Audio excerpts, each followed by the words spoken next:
May tunog ng ulan sa bakod. Unti-unting dumudulas ang tubig sa gutter, parang paalala ng bawat patak na dumaraan. Sa loob ng maliit na ward, amoy ng antiseptic at ng kape mula sa thermos ko ang nagsasama.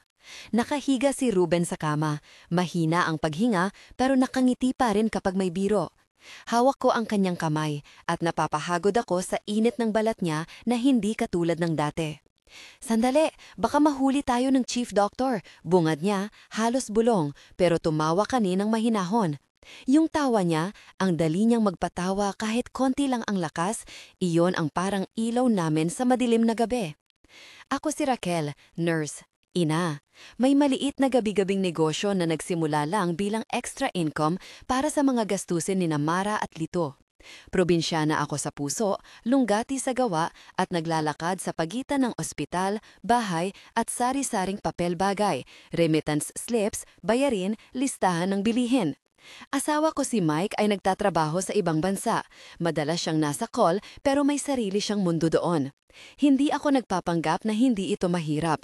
Madalas ang trabaho ko, magbabantay ng buhay sa ospital tapos babalik sa tahanan, dala ang pagod at mga numero sa papel.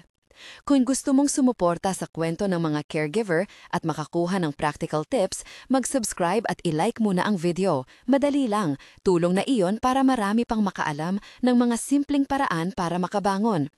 Gabi iyon nang tumunog ang phone ko, 2:00 ng umaga. Tumingin ako sa screen, foreign number. Nagulat man ako, hindi agad ako natuwa. Sa isang iglap, ang boses sa kabilang linya, isang babae, tahimik at mabilis, sinabi niya ang pangalan ni Mike at may kasunod na malambing na tono. May anak, nasabi niya rin.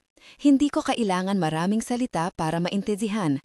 Pagkatapos ng tawag, may dumating sa akin, isang maliit na sobre na may remittance slip at pangalan na hindi ko kilala bilang in case of emergency.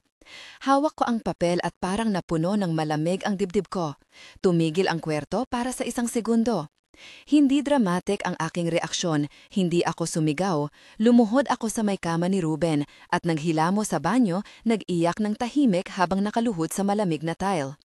Pero pagkabiyak ng puso, agad din akong naglista. Nurse man ako, ina din ako muna. May bayarin, may tuition, may pila sa klinik para sa follow-up ni Ruben. Hindi maaaring malunod kami sa pagdaramdam habang hindi naayos ang araw-araw na buhay. Kaya kinuha ko ang bulpen at papel at sinulat ang ating priorities.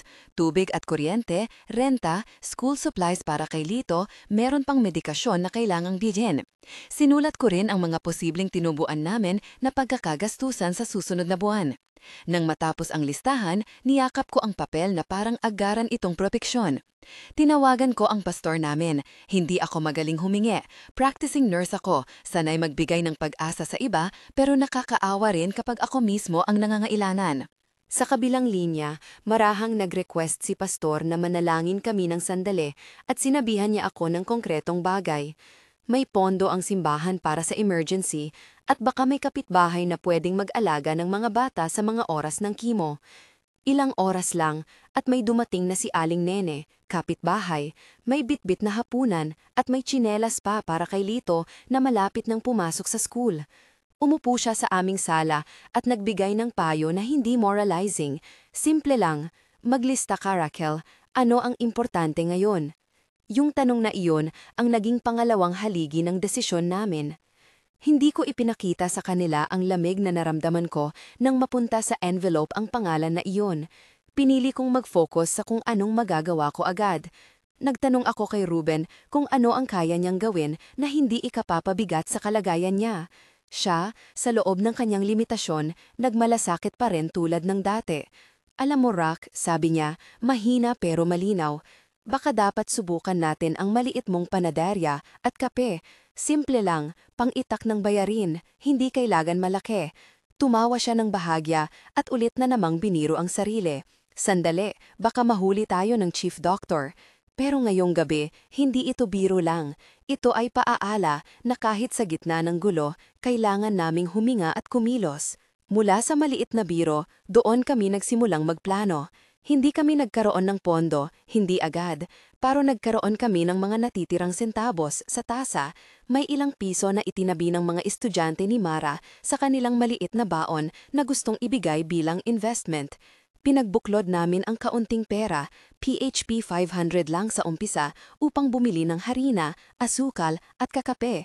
Sa isip ko, kailangang makalkula ito ng maingat, bilang-bilang, parang shift schedule sa ER. Magkano ang cost per batch, magkano ang presyo na pwedeng takbuhan ng mga kapitbahay. Naglaro kami ng practical.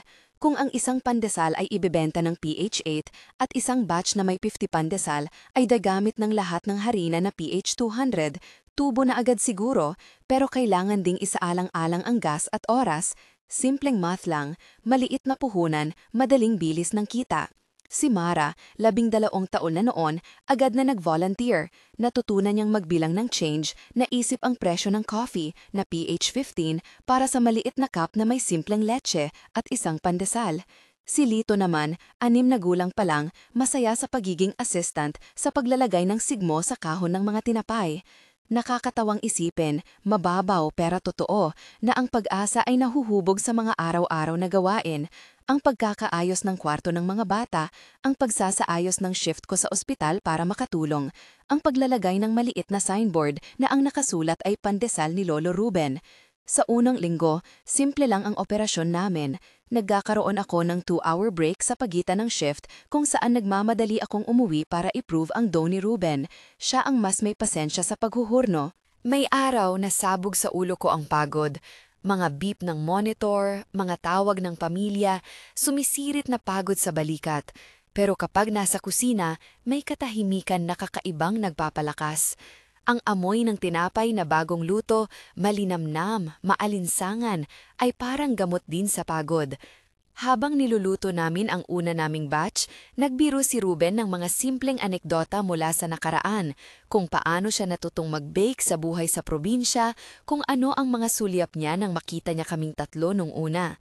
Binubuhat niya ang mangkok at pilit niyang itinuturo kung paano iknid ang masa na hindi man intensive kundi punong-puno ng pagmamahal.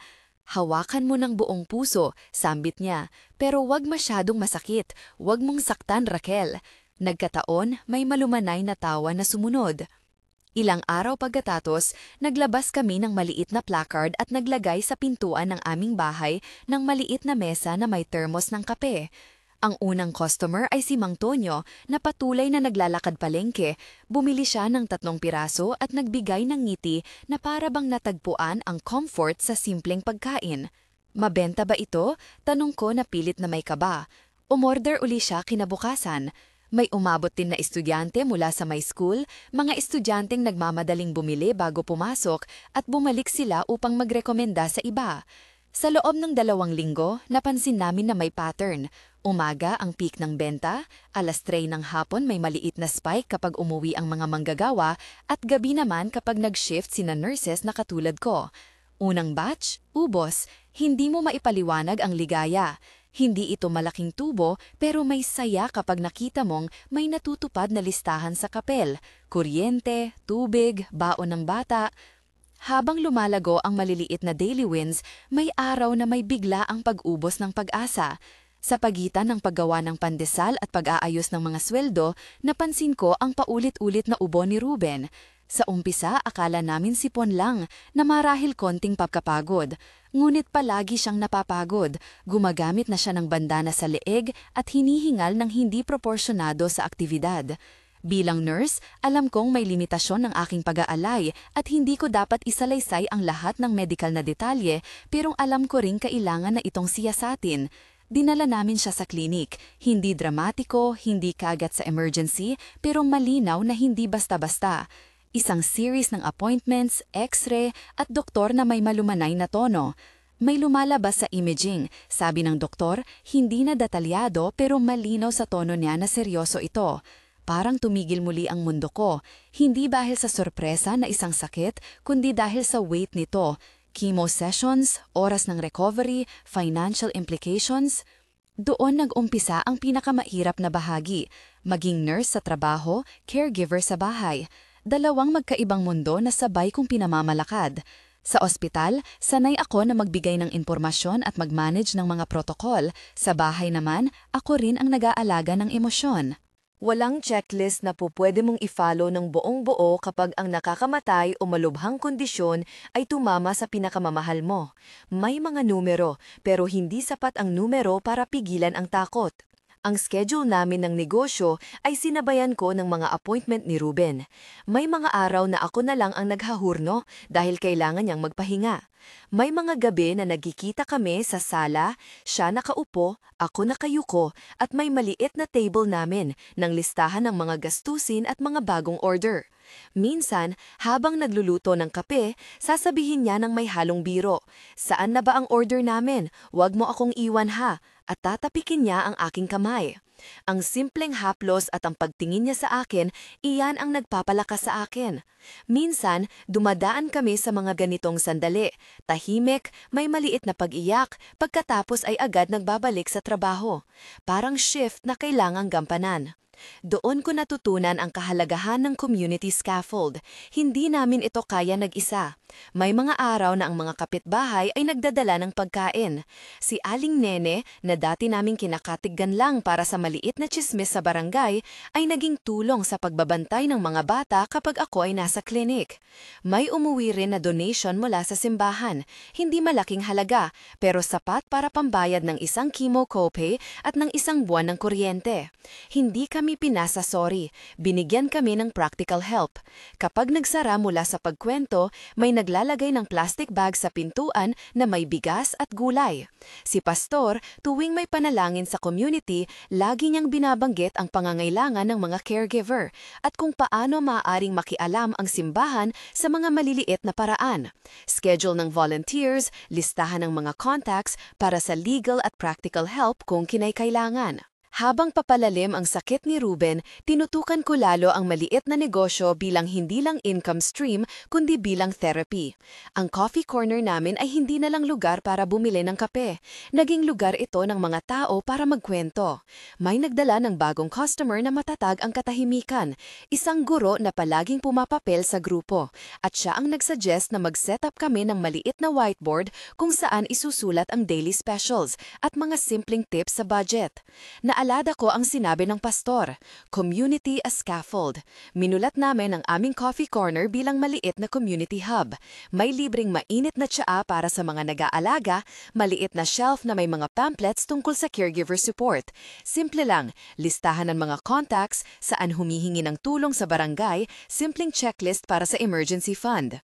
May mga gabi na ako ang nagbabantay sa kama ni Ruben at siya naman ang nagkakaroon ng mga malinaw na minuto.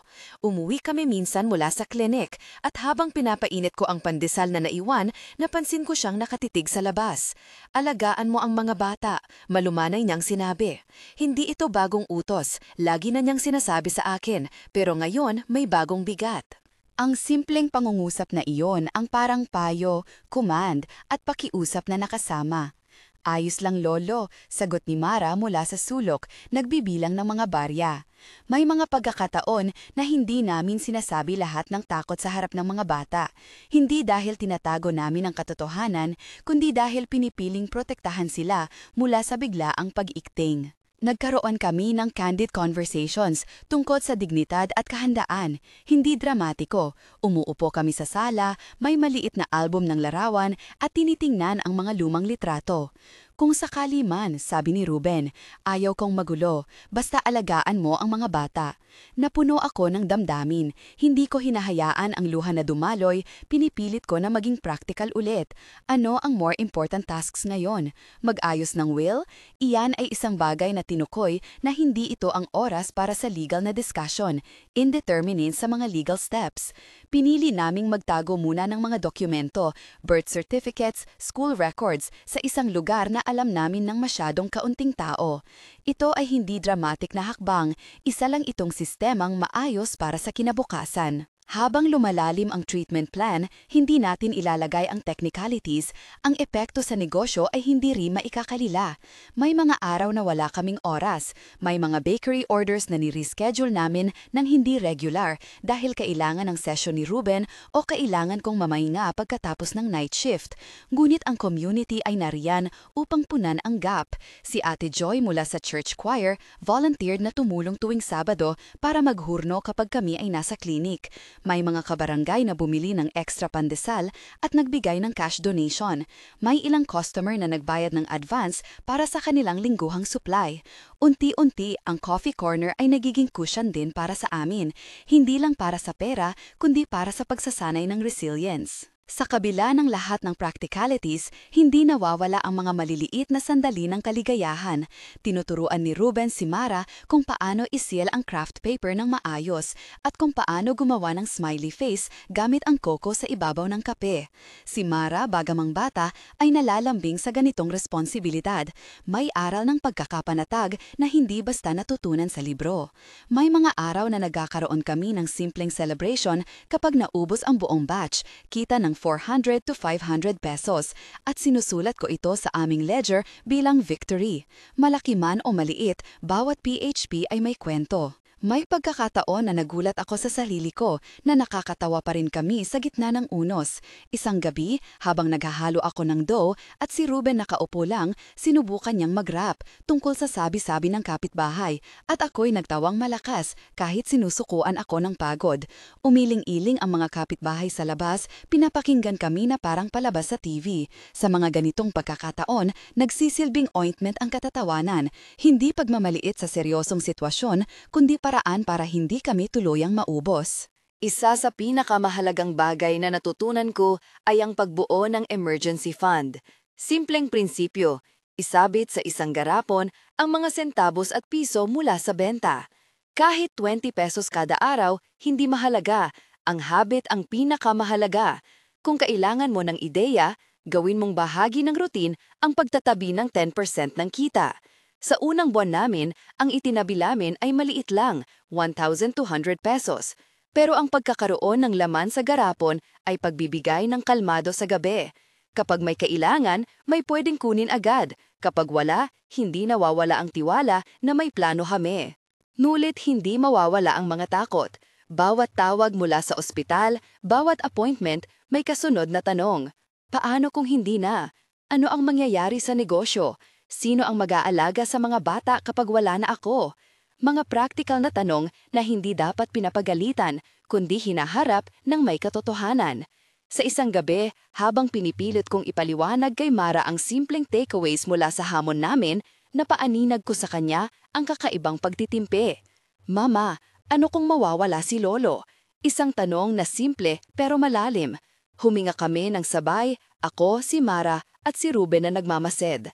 Titingnan natin iyon kapag oras na. Sagot ko, hindi dahil takot, kundi dahil gusto kong protektahan muna ang araw na iyon para sa kaniyan. Sa loob ng mga buwan na iyon, natuklasan namin ang bagong rhythm, clinic days, baking days, oras ng panalangin sa simbahan kapag may libreng misa, pagkukwento sa kapitbahay. May mga araw na kami lamang ang nag-iisa sa mesa, nakatingin sa mga listahan at nagdadasal ng tahimik. May mga sandali na parang bumabalik kami sa dati. Si Ruben nagtatawanan, si Mara nag-aayos ng barya, si Lito tumatahol sa kinalalagyan ng aso namin. Ang coffee corner, bagaman maliit, ay nagiging parang family altar. Doon nakasabit ang liwanag ng buhay namin. Isang umaga, may dumating na order mula sa isang maliit na catering, 50 piraso ng pandesal para sa isang meeting sa barangay. Kinabukasan ay pinunuan namin iyon at na-deliver ni Ate Joy dahil ako ay naka-duty. Nakita ko ang resibo, 600 pesos. Hindi ito malaking halaga para sa ibang tao, pero para sa amin, iyon ay isang buong linggo ng gatas para kay Lito. Sinulat ko ang numero sa ledger at sinalubong ito ng maliit na tuwa. Sa likod ng tuwa ay ang maselang pangarap na bago pa mawala ang lahat, makapagtayo kami ng maliit na folding table na mas maayos para sa customers.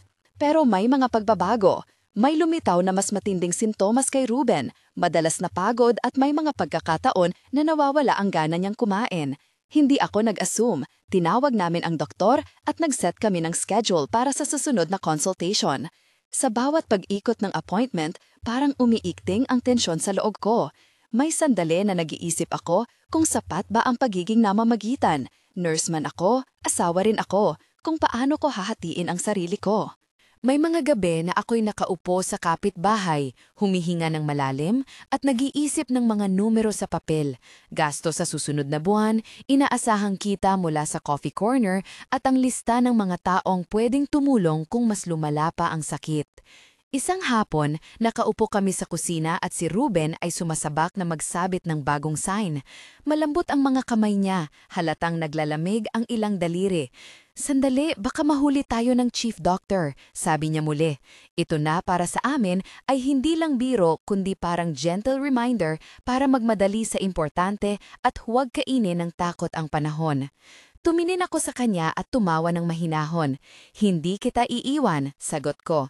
Aalagaan kita gaya ng pag-aalaga mo sa amin. Pagkatapos ng pagkausap la iyon, nagpasya kami, magpatuloy sa negosyo, magayos ng schedule para sa appointments at magplano kung saan namin ilalagay ang maliit na emergency cushion.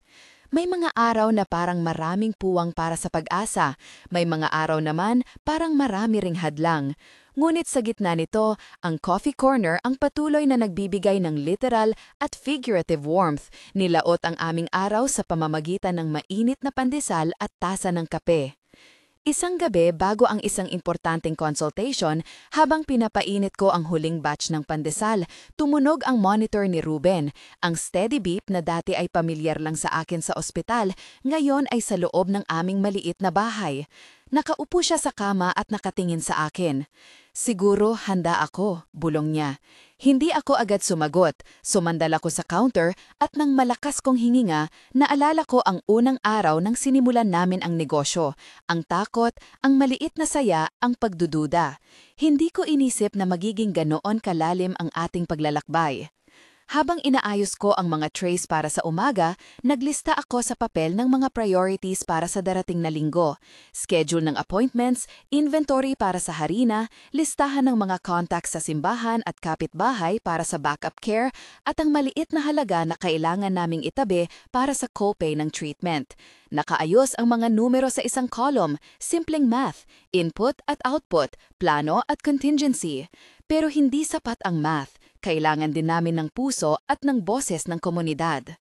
Gumising ang umaga ng consultation. Nagdala kami ng maliit na thermos ng mainit na kape, hindi dahil papayag ang doktor sa aming ritual, kundi dahil kami ay naniniwala sa kutsara ng comfort sa gitna ng takot. Naglakad kami papunta sa klinik. Ako hawak ang bag na puno ng mga dokumento, si Ruben nakasyol sa balikat. Sa may pintuan, huminahon kami at nagpalabas ng damdamin. Sandali, baka mahuli tayo ng chief doctor, sabi niya habang tinitingnan ang relo. Napangiti ako at tumugon, kahit mahuli, kasama kita. At nagsimula ang araw na iyon, isang araw na puno ng usapan sa susunod na treatment na kailangang simulan at ng mga practical na bagay na kailangan ayusin bago iyon.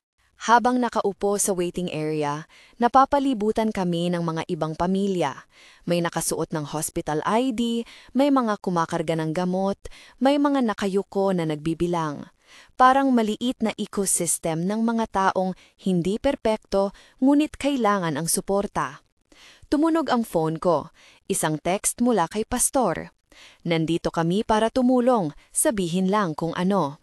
May konting kalungkutan ako at konting pag-asa.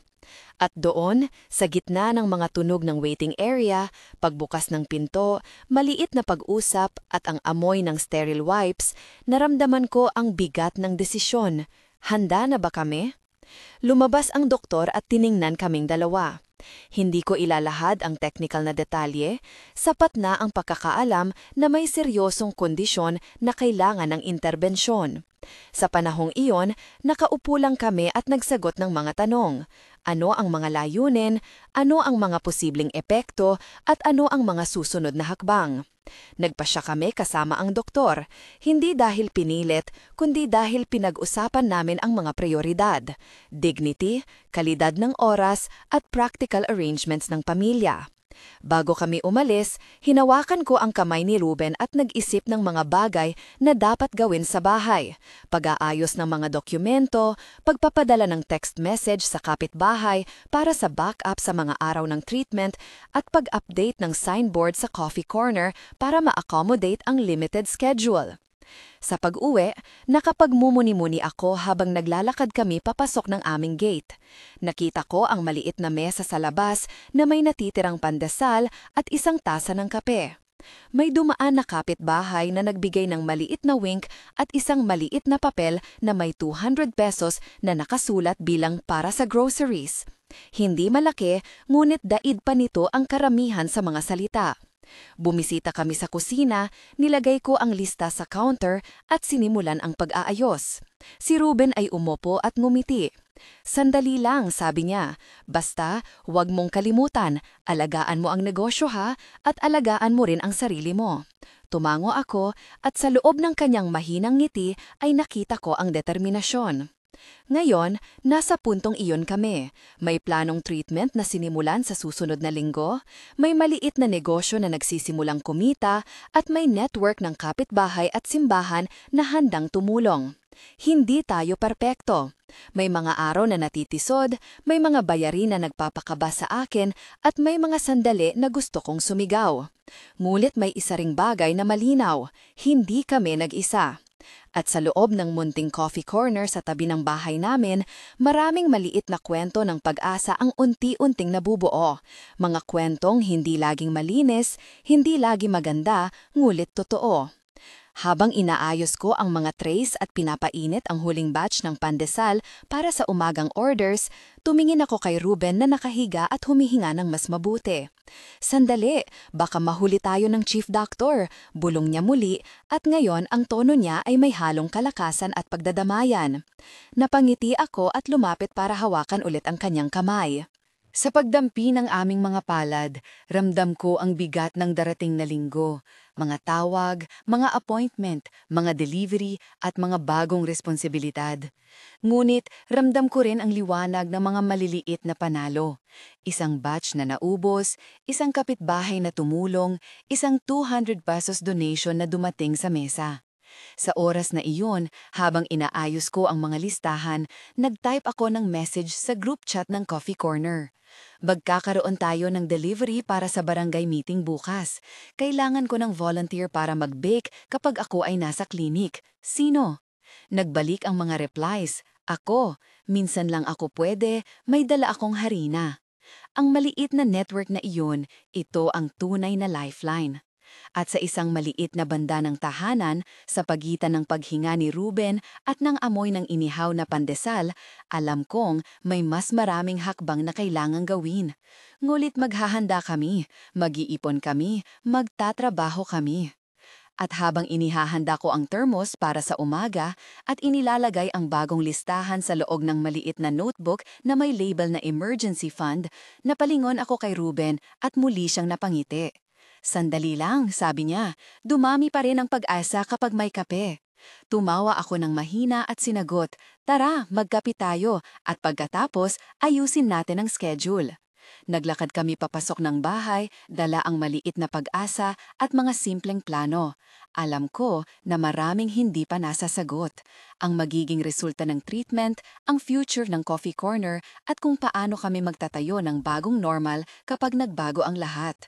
Ngunit sa ngayon, sa pagitan ng paghawak ko sa kanyang kamay at ng init ng pandesal sa aking palad, may malinaw na landas na dapat tahakin.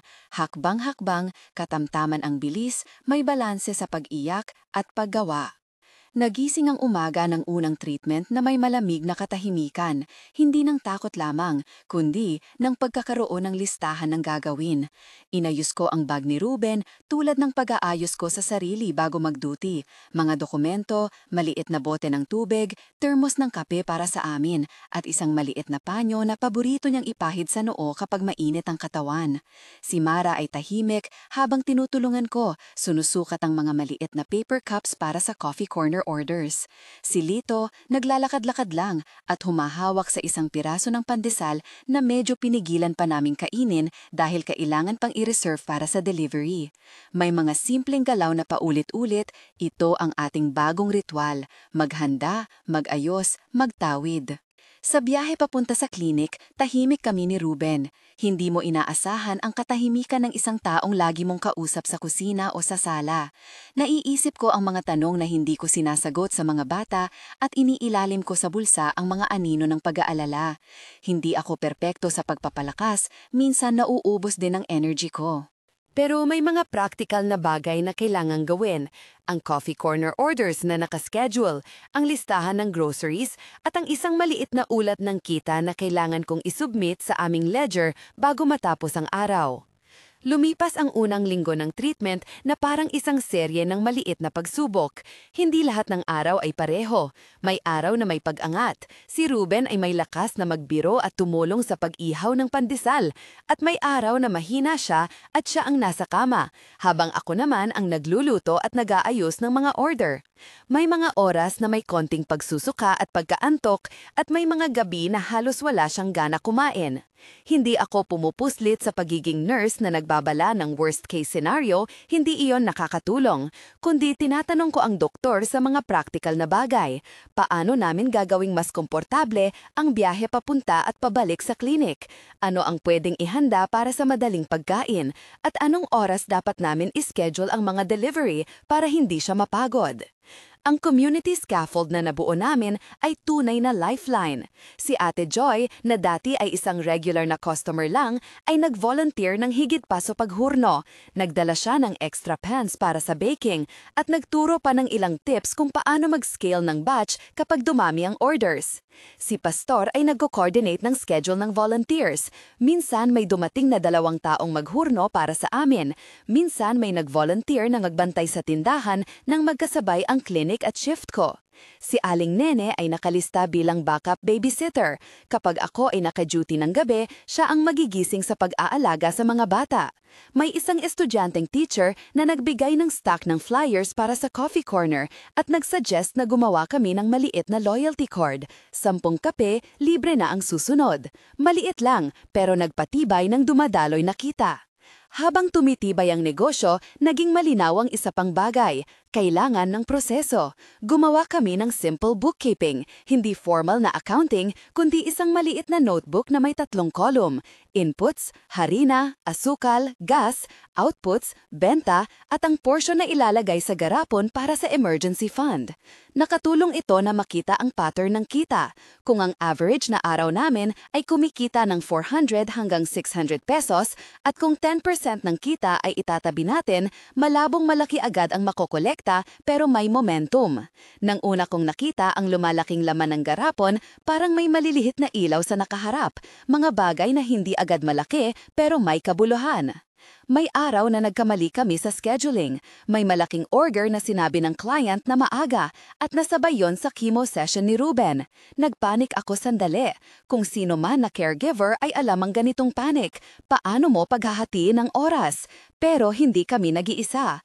Tumawag ako sa group chat ng mga volunteers at may isang taong nagsagot. Ako na ang kukuha, huwag mong alalahanin. Nakausap ko si Ate Joy at sinabi kong maari ba niyang i-deliver ang batch.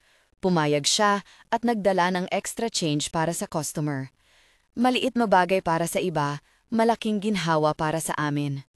Minsan ang pag-asa ay nakapaloob sa mga taong nagsasabing, "Sige, ako na."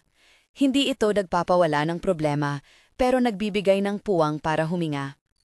Mapait ang ilang araw, hindi dahil sa nakita naming mga sintomas, kundi dahil sa mga biro na nagiging malubha. May isang gabi na nagising ako dahil naglalakad sa kwarto ang mga alulong ng aso. Nakita kong si Ruben ay umiikot sa kama at napaiyak ng tahimik. Humawak ako sa kanyang kamay at nagbulong, "Nandito ako." Tama ang dami ng lambing, hindi kailangan ng maraming salita. Minsan, ang pagiging caregiver ay hindi lamang paggamot ng pasyente. Ito rin ay paggabay sa sarili mo at sa mga anak mo para makita na may pag-asa pa. Sa gitna ng pagod, napansin ko na ang coffee corner ay hindi lang source ng kuwarta, kundi paraan para maproseso ang emosyon. Dumalami ang customers na nagre-rekomenda ng sarili nilang karanasan sa pag-aalaga. Isang lalaki na nag-alaga sa kanyang nanay, isang guro na nawala ng asawa, at isang layna ng kusina na bahagyang lumangoy sa pagkawala. Lahat sila ay may kwento. Ibinahagi nila ang munting advice. Huwag kalimutang magpahinga, huwag kang mahiya humingi ng tulong, magtabi ng maliit na dokumento na naglalaman ng emergency contact. Ang coffee corner ay nagiging maliit na baraks ng kwento kung saan ang tao ay dumadaan, nagkakape at umuuwi na may mas kaunting bigat. Habang tumatagal, may mga desisyong kailangang gawin na hindi madali. Nag-usap kami ng seryoso ni Ruben tungkol sa kung hanggang saan ang ating gagawin. Hindi kami nagkukubli ng takot, pinili lang naming alamin ang prioridad, quality of time, dignity at ang pag-aalaga sa mga bata. May mga pagkakataon na nagbiro siya tungkol sa kung paano niya gustong maayos ang isang calculation ng funeral expenses.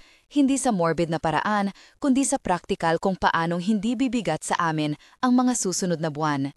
Tiningnan ko siya at naaalala ko ang unang araw namin sa kusina. Nakakatuwa na pinag-uusapan namin ang ganitong bagay, mga numerong kailangang ilagay sa papel, ang listahan ng mga taong dapat tawagan kapag dumating ang mahihirap na araw. Ang mga una pang signal ng paglala ay mga maliliit na pagbabago. Hindi siya masyadong tumutulong sa kusina, madalas na siya ay nasa kama lamang, nanonood ng labas ng bintana. May mga gabi na kailangan niyang tuluyan ng magpahinga, hindi namin naiiwasan ang mga pagkakataon na ako ang naglalagay ng blanket at si Mara ang humahawak ng upuan para umupo siya. Sa mga sandaling iyon, napapagtanto ko na hindi lang kami nag-aalaga ng negosyo at ng mga bills. Nag-aalaga kami ng isang tao na dati ang buhay namin ay puno ng lakas. Dumating ang araw na mas lumala ang kondisyon niya at kinailangan namin ng mas maraming oras sa ospital. May isang partikular na gabi na hindi ko makalimutan. Nasa waiting area kami, si Ruben ay nakahiga sa wheelchair at may mga ilaw ng street vendor sa labas na naglalaro sa kanyang mukha. Hawak ko ang kanyang kamay at napansin ko ang mga palatandaan ng pagod sa pagod ng mga taong dumarating sa klinika. Hindi ako nagreklamo, sumasaklo lamang. Napalingon ako sa group chat at nakita ang mga mensahe. Kaya namin to? Magpahinga ka muna. Si Ate Joy mag-aasikasa lang orders bukas. Hindi ito solusyon sa lahat, ngunit nakakatulong. Sa huling buwan ng treatment, nagkaroon kami ng importanteng pag-uusap tungkol sa ekspektasyon. Pinili namin na ilagay ang focus sa comfort at quality time kaysa sa magwawakas na pagsubok. Ang mga desisyong na ito ay hindi madali at hindi ring natapos sa isang araw, humihingi ng maraming pag-uusap at pagbalanse. Pinili namin na limitahan ang mga strenuous tasks para kay Ruben at ituro sa komunidad kung paano sumuporta ng hindi nagpapahirap sa atin o sa kanila. Nagpasya rin kami na gawing closed ang ilang higit na personal na usapan, mga dokumento at confidential na bagay para protektahan ang mga bata at ang proseso namin ng pagdadalamhati. Isang gabi, habang nag-aayos ako ng mga trays, narinig ko si Ruben na kumawa ng malambing. Lumapit ako at nagpasalabat, hindi sa kanya, kundi sa mga maliliit na tagumpay namin. Tingnan mo, marami na tayong naitabi sa garapon, sanggat ko niya. Tumango siya at pinisil ang aking kamay. Magiging okay ang mga bata, sabi niya. Hindi ako sumagot ng madalas. Sa halip, tinuro ko sa kanya ang ledger na may nakasulat, total sales ng linggo, emergency savings, at ang listahan ng mga volunteers. Minsan, ang pag-usapan ang practical ay nagbibigay ng katahimikan sa puso. Ang huling linggo ng kanyang buhay ay puno ng maliliit na ritual, mga bagay na paulit-ulit naming ginagawa para mapanatili ang normalidad. Bawat umaga, nilalakad ko siya sa maliit na hardin namin. Tumitingin siya sa mga dahon at sa maliit na natuyong lupa at nagpapahinga. Pinipilit kong gawing bahagi ng araw ang isang maliit na paglalakad kahit na ito ay ilang minuto lamang. Pinag-uusapan din namin ang maliliit na plano para sa coffee corner, kung sino ang babagay na mag-admin, paano i-manage ang orders kapag ako ay nakaduty, at sino ang pwedeng magturo kay Mara ng mas maraming gawaing bakery. Gamit ang mga ito, hinahanda namin ang pamilya kung paano magpapatuloy. Nang dumating ang gabi ng huling hospitalization, hindi ito isang dramatikong eksena, isang tahimik na pagdadala ng tao sa ospital. May mga kapitbahay na nagpaalam at may nagsuggest na magdala ng pandesal para sa mga volunteers. Sa loob niyang klinika, napakaraming maliit na detalyeng kailangang asikasuhin, mga medikasyon na ininom, mga tawang na kailangang sagutin at ang presensya ng isa't isa. Nagpasalamat ako sa mga taong sumuporta, mga kapitbahay, pastor at ang mga regular na customer na dumating upang mag-alok ng maliit na tulong. Napakaraming naming natamong kabaitan na hindi namin inaasahan. Ang kanyang huling mga araw ay napuno ng pag-aalaga na tahimik at simple. Nagdala kami ng kanyang paboritong pandesal. Hindi na niya ito kinakain ng marami, ngunit gusto niyang hawakan ang mainit sa kanyang mga kamay.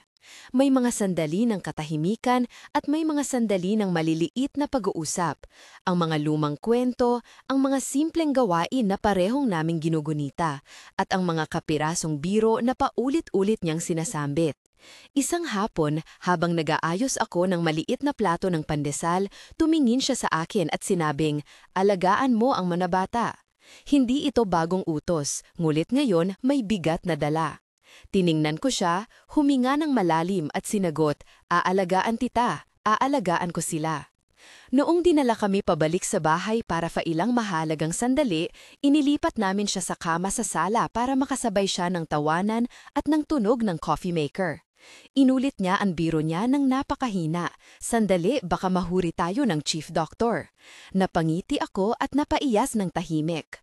Sa gabing iyon, nag-upo kami ng magkakasabay. Ako, si Ruben, si Mara na nakangiti at nagbibilang ng barya, at si Lito na umiikot sa aming mga paa. May mga kapitbahay na dumating at tahimik na nag-aalay ng kanilang oras. Ang pag-ibig ng komunidad ay parang redemptive force sa gitna ng sakit. Ang huling sandali ni Ruben ay napaka-dignified. Hindi kami nag-imbento ng malalaking eksena. Binigyan namin siya ng katahimikan at lambing. Hawak ang kanyang kamay, narinig ko na ang kanyang huling hininga ay tila pagod na paghinga ng isang taong naglakad ng mahabang daan. Bago siya tuluyang mawala, tumingin siya sa akin at sa mga bata at sinabi muli, "Alagaan mo ang mga bata." May kakaibang katahimikan pagkatapos ng mga salitang iyon, hindi lamang dahil sa sakit, kundi dahil sa katapusan ng isang yugto. Nang matapos ang huling paghinga niya, may maliit na tawanan mula kay Mara na nagtanong kung maaari pa bang ituloy ang paghuhurno kinabukasan, isang preoccupation ng bata na napapangiti at nagpapagaan sa simoy ng lungkot. Hindi kailanman naging dramatiko ang paglisan niya, naging simple at marangal. Ang funeral namin ay maliit at payak, hilom ang pagdadalamhati, may mga kapitbahay na nagdala ng pagkaing pangsalo-salo, ang pastor nagbigay ng maikling salita na puno ng pag-asa at praktikal na payo. Hindi kami nagpa-sensational sa loob ng programa, pinili namin ang isang mahinahong pahayag tungkol sa buhay niya, ang kanyang kabaitan, ang kanyang pagtuturo ng paghuhurno kay Mara, at ang kanyang malumayay na biro na binuhay pa rin ang aming mga araw. Ang coffee corner ay may maliit na table kung saan inilagay namin ang kanyang toolkit at ang apron niya, mga simple at personal na bagay na naglalarawan sa legacy niya. Pagkatapos ng libing, dumating ang isang panahon ng pagiging praktikal. May mga usapin na kailangang ayusin, mga permits para sa negosyo, ang desisyon kung sino ang mag-aasikaso ng daily operations habang ako ay naglalakad sa pagitan ng trabaho at ng pag-aalaga sa pamilya, at ang paghahanap ng mga paraan upang gawing self-sustaining ang coffee corner. Hindi ko inaasahan na mawawala ang lahat ng bigat ng damdamin sa isang iglap. Dahan-dahan ang proseso. May mga taong nagsabi, "Magtayo tayo ng memorial sa coffee corner," at ang ideya ay nagbigay ng bagong impetus, gawing lugar ang maliit na tindahan para hindi lang kumita, kundi magsilbing lugar ng pag-aala.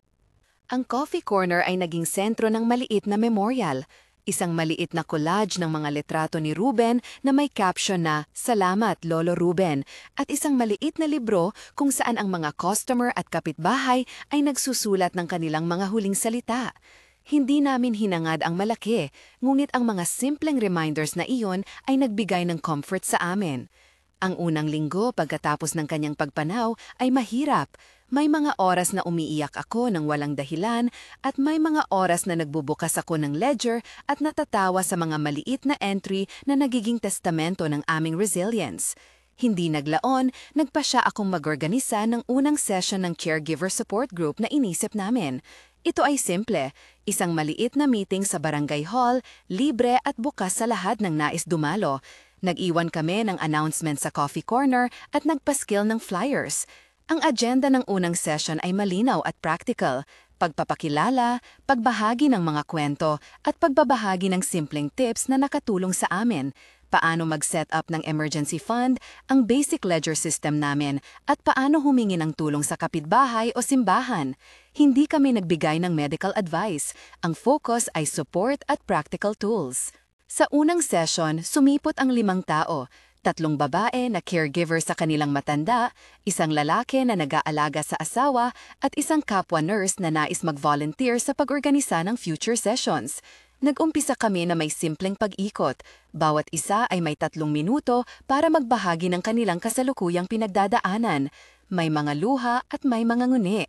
Pagkatapos, nagbahagi ako ng simpleng template na ginawa ko sa isang maliit na papel. Monthly expenses, emergency contact list, at suggested na ipon. Magsimula sa pagtabi ng 10% ng kita kung posible o kahit 20 pesos kada araw. Ipinaliwanag ko kung paano namin sinimulan ang coffee corner. Initial capital, 500 pesos, ingredients per batch 200 pesos, target price 8 pesos per pandesal at 15 pesos per cup ng kape at kung paano kami nag-adjust para gawing feasible ang schedule. Ang mga ito ay simple na numero, pero malinaw na makakatulong sa mga nangangakil ng malidet na negosyo. Nagkaroon din ng open discussion tungkol sa emotional burden ng caregiving. May isang babae na nagbahagi kung paano siya nahihiya humingi ng tulong at may isang lalaking nagbahagi ng idea na gumawa ng rota para sa pag-aalaga sa isang pasyente.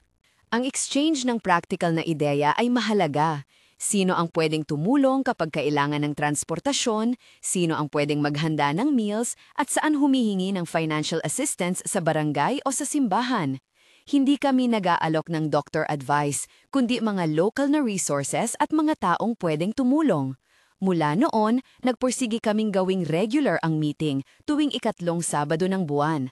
Unti-unti dumadami ang dumadalo. Ang coffee corner ay nagbigay ng maliit na referral system. Ang paaralan nagbahagi ng flyer. May isang NGO na nagbigay ng libreng counseling session para sa grupo. Ang maliit na support group na iyon ay hindi lamang para sa practical tools. Nagbigay din ito ng safe space para maglabas ng damdamin. Sa paglipas ng mga buwan, lumago ang coffee corner sa matatag na paraan. Hindi ito naging overnight success, naging steady ang return. Sa isang average na araw, nabebenta namin ang 70 to 80 peraso ng pandesal at 30 to 40 cups ng kape. Ang sabihin kong steady ay dahil may mga araw na mababa pero may mga araw na sobra-sobra, lalo na kapag may special orders. Pinagsama namin ang kita at inilaan ang 10% bilang emergency deposit. Noong nag-ipon kami ng 5,000 pesos sa loob ng 3 buwan, nakabili kami ng maliit na folding table at isang second-hand coffee grinder na malaki ang tulong para sa efficiency. Nakauwi din sa akin ang marami kong natutunan sa pagiging caregiver, practical at emotional. Nais kong ibahagi ang ilan sa mga ito sa iyo na nanonood.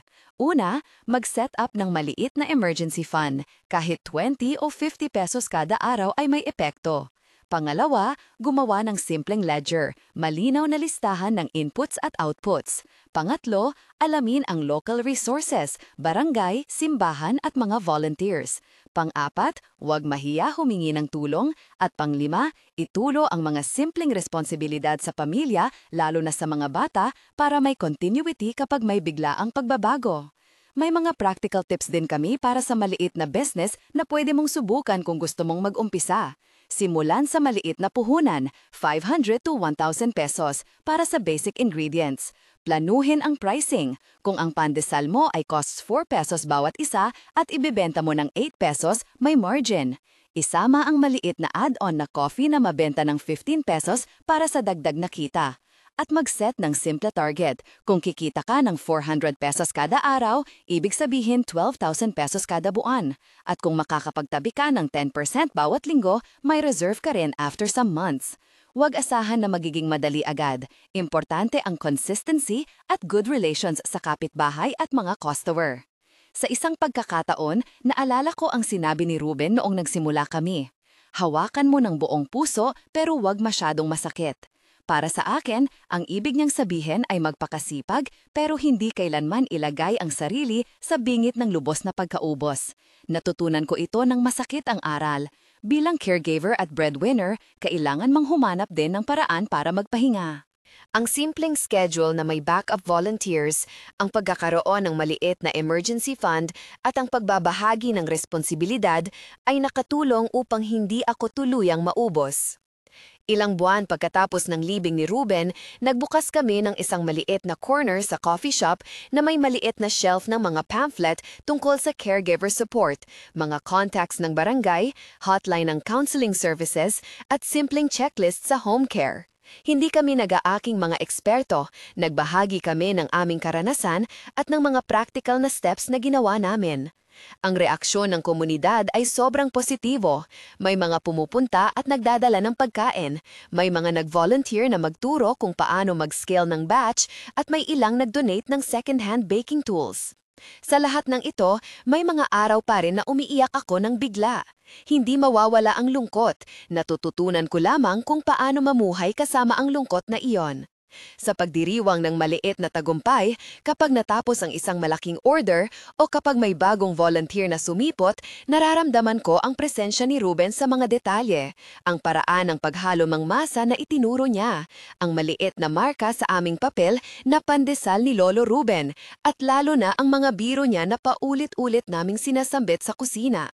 Minsan, kapag nagbubukas kami ng pinto para sa umaga, sinasabi ni Mara, "Sandali lang, baka mahuli tayo ng chief doctor." At ako'y tumatawa ng malungkot at masaya ng sabay. Ang legacy ni Ruben ay hindi lang sa panakipbutas ng pera na nagawa ng coffee corner. Ito ay sa paraan ng pag-aanaga at pagbuo ng mahinahon na komunidad. Dahil sa kanya, natutunan namin na humingi ng tulong at tumulong din sa iba. May mga taong dumaan sa aming coffee corner na nagkwento na dahil sa pagkaing simpleng inihain namin at sa kwento ni Ruben, nagkaroon sila ng lakas na magsimula rin ng maliit na negosyo o humingi ng tulong para sa kanilang mahal sa buhay. Gusto kong iwan sa iyo ang ilang malinaw na hakbang na makakatulong sa sinumang caregiver na nakikinig o nanood na yon. Hindi ito komplikado at hindi ito nakabase sa milagro. Ito ay sa pang-araw-araw na disiplina. Una, emergency fund. Simulan sa maliit. Gumamit ng garapon o bank account. Kung 20 pesos kada araw ang kaya mo, okay. Sa buwan ng batayan, 20 pesos multiplied by 30 equals 600. Sa loob ng 6 na buwan, 3,600. May magagamit sa mga pang-emergency. Kung kaya mong itabi ang 10% ng maliit na negosyo, mas maganda. Pangalawa, basic ledger, isang maliit na notebook na may 3 column, ingredients, sales at ibubudol para sa savings. Isulat araw-araw. Halimbawa, Lunes, inputs 200, sales 450, save 45. Maliit lang ang ginagawa, pero malinaw ang susunod na hakbang. Pangatlo, community mapping. Gumawa ng listahan ng 5 taong pwedeng tumulong, kapitbahay na pwedeng magbantay ng bata, pastor na pwedeng mag-reach out para sa donations, kaibigang may car na pwedeng magdala sa clinic, at isang volunteer na pwedeng mag-bake kapag kinakailangan. I-save ang mga contact na ito sa inyong phone at ipakita rin ito sa isang papel sa bahay. Pang-apat, schedule backups. Kung ikaw ay nagtatrabaho sa shift, gumawa ng roster ng backup volunteers. Halimbawa, Lunes at Huwebes, Ate Joy. Martes, Pastors Volunteer. Sabado, group of students from nearby school. Huwag asahan na ikaw lang ang gagawa ng lahat. Pang-5, teach the kids. Turuan ang mga bata ng maliit na gawain ayon sa edad. Si Mara ay natutong magbilang ng change at maglagay ng coffee label. Si Lito ay natutunan kung paano mag-ipon ng coins sa kanilang maliit na bank. Ang continuity ng negosyo ay hindi lang para sa pera, kundi para sa paghahasa ng kakayahan ng mga bata. At higit sa lahat, humingi ng tulong sa emosyonal na antas. Ang Vest of Pride ay hindi dapat maging dahilan para hindi humingi ng tulong. Ang support group na itinayo namin ay hindi perpekto, ngunit ito ay naging patunay na may mga tao na handang makinig at magbahagi ng practical na solusyon. Sa huling bahagi ng taon, inalala ko ang saya at ang lungkot. Umulan ng malakas isang gabi at ako ay nag-iisa sa coffee corner. Ang amoy ng bagong lutong pandesal ay pumuno sa hangin at naramdaman ko ang presensya niya. Iniwan ko ang isang maliit na note sa kanyang maliit na chef's notebook. Salamat sa pag-bake ng pag-asa. Umupo ako, humigop ng kape at tumingin sa mga larawan niya na nakabitin. Nandoon ang mga ngiti ng kapitbahay, ang mga kwentong binigay ng customers at ang maliit na libro ng condolence na puno ng mga mensahe. Minsan, simpleng isang sukat ng ngiti sa alaala ang sapat na magpapagaan ng gabi. Ang buhay ay hindi nagtatapos sa pagpanaw ng isang mahal sa buhay. Nagpapatuloy ito sa pagsisiksik ng bagong normal at sa pagbibigay halaga sa maliliit na bagay. Sa amin, yon ang coffee corner. Hindi isang monumento ng pagkalungkot lamang, kundi isang lugar ng pagkakabit-bisig, ng pagbuo ng praktikal na plano at ng pagkakalap ng maliliit na bato tungo sa mas matibay na pundasyon. Bago ako magtapos, may hiling ako sa iyo na nanonood. Kung may kakilala kang caregiver o maliit na negosyante na nangangailangan ng simpleng suporta, isang pakinig, isang volunteer para sa isang delivery o kahit isang donation ng harina, isang maliit na share lang ng video na ito ay malaking tulong. Kung may kwento ka ring nais ibahagi, iwan mo na lang sa comment section. Gusto naming marinig kung paano kayo nag-aalaga at paano kayo nakabangon. At kung interesado kang sumali sa caregiver support group namin o gusto mong makuha ng mga templates na ginamit namin, ledger template, emergency fund plan at simpleng business startup checklist, tingnan ang description sa ibaba. Nandun ang mga links at contacts na makakatulong. Sa wakas, kapag minsay napapaisip ako kung bakit kami nagpatuloy, ang sagot ay nasa mga simpleng bagay. Ang mainit na pandesal sa umaga, ang tawa na ni Mara at ang tahimik na pagtibay ng kapitbahay. Ang buhay ay isang serye ng sandali, at sa bawat sandali, kailangan natin huminga. Kaya kapag magmadali ka, tumigil sandali, huminga. Sabihin mo rin sa sarili mo, sandali lang, huminga ka, baka mahuli tayo ng chief doctor. Ito ay hindi lamang biro ni Ruben, ito ay paalala. May oras pa para mag-ayos, may oras pa para magmahal, may oras pa para magtrabaho ng may pag-asa. Maraming salamat sa pakikinig. Kung ang kwento namin ay nakaantig sa iyo o may natutunan ka, i-share mo at iwan ang iyong kwento sa comment. Tingnan ang description kung gusto mong makipag-ugnayan sa support group o kuhanin ang mga template na ginamit namin. Hanggang sa muli at tandaan, sa gitna ng unos, hindi mo kailangang mag-isa. Sandali lang, bumilang, humina at magpatuloy. Baka mahuli tayo ng chief doctor, pero mas mabuti ng dahan-dahan at magkasama.